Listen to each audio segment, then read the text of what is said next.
Now, if you are one of the 147 million Americans who had their personal data exposed in a 2017 breach by Equifax and expect a compensation, then I have bad news for you.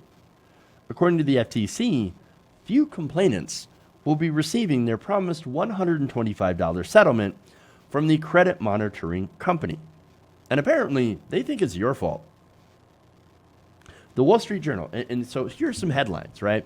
The Wall Street Journal headline says the FTC says overwhelming number of Equifax claims means consumers likely won't get $125. Now, wait a minute. The FTC made a settlement with Equifax in order to, and they offered that if you have been affected, which 147 million people have been, then you have the option of getting $125. But as you're going to see, as we're going to do some math, right, we're going to see that the settlement was not set up for people to get that $125. So let me kind of break it down here. But before we do that, more headlines that are frustrating. NBC News said Equifax might run out of settlement cash, FTC warns. In the headline, and of course, with an admonishment about consumers rushing to get a $125 check. The New York Post warned the checks won't fly due to overwhelming response. So now, what does that make you think? The framing of that headline. I can't believe these people went and got $125. Or they're trying to get $125 for having their data stolen.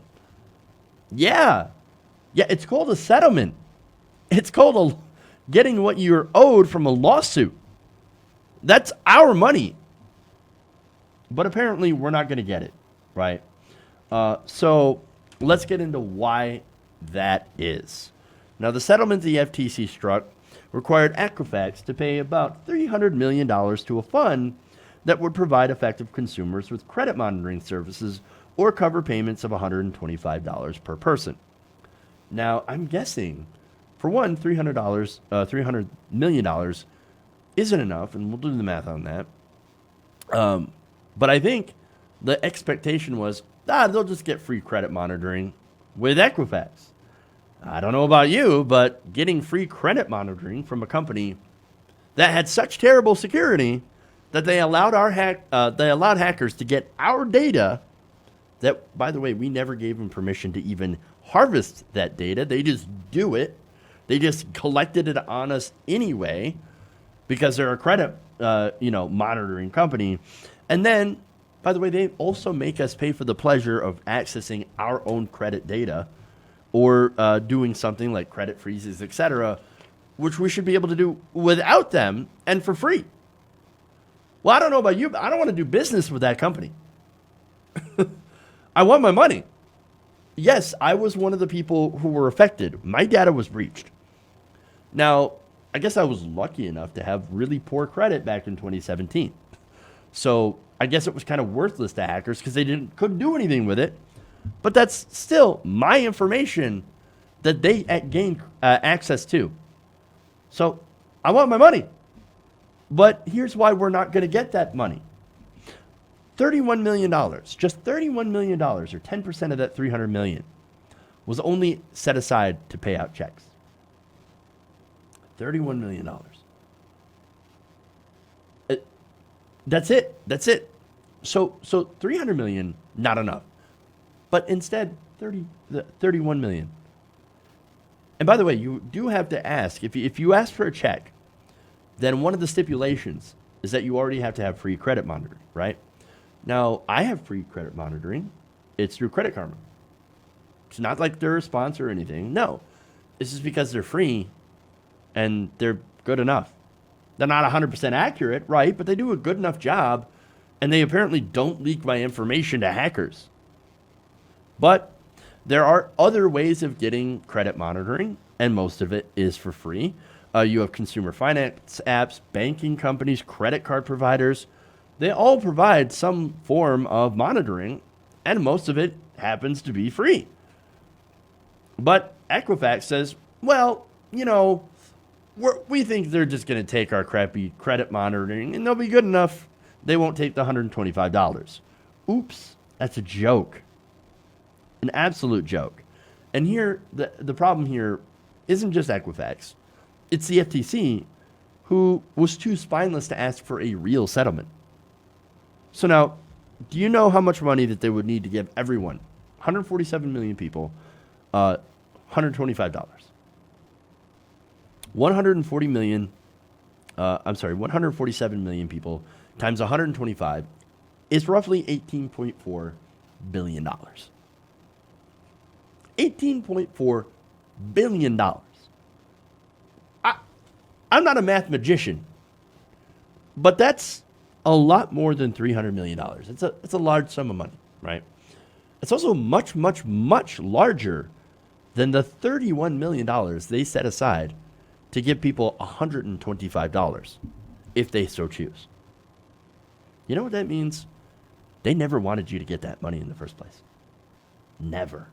In fact, the FTC is doing the corporate bidding of Equifax by warning people and discouraging them for seeking the monetary compensation.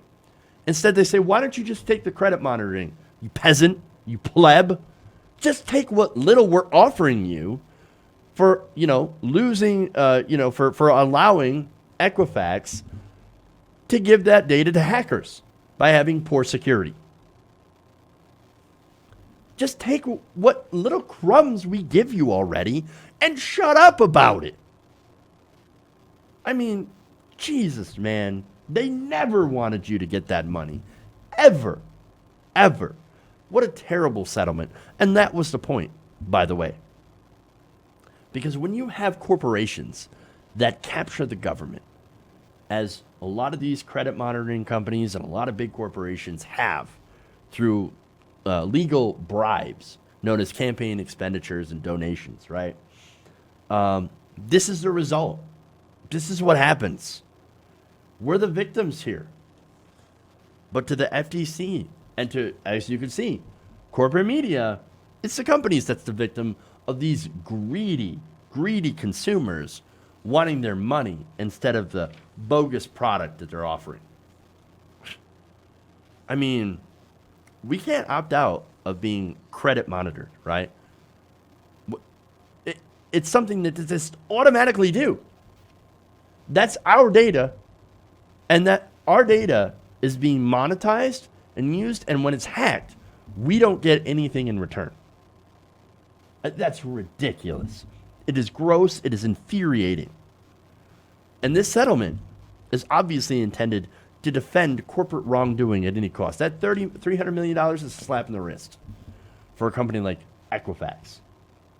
This is corruption, and they're rubbing it in our face. You got to get the money out of politics and end this ridiculous, horrible corruption. Hey guys, hopefully you enjoyed that free video. Now I'm going to have to ask you a favor. Between the demonetization and the YouTube algorithm messing around with view counts, etc., we're having a hard time adjusting to the new YouTube reality, which is where you guys come in. See, we have a Patreon, patreon.com/TYTNation, set up to help us rely on you guys, the viewers, instead of big corporate ads. Look, you know the show. You know I'm not in favor of big corporations anyway. So help us transition away from relying on the ad model to pay the bills and sign up to be a patron, patreon.com/TYTNation. That goes a long way to help us keep the lights on.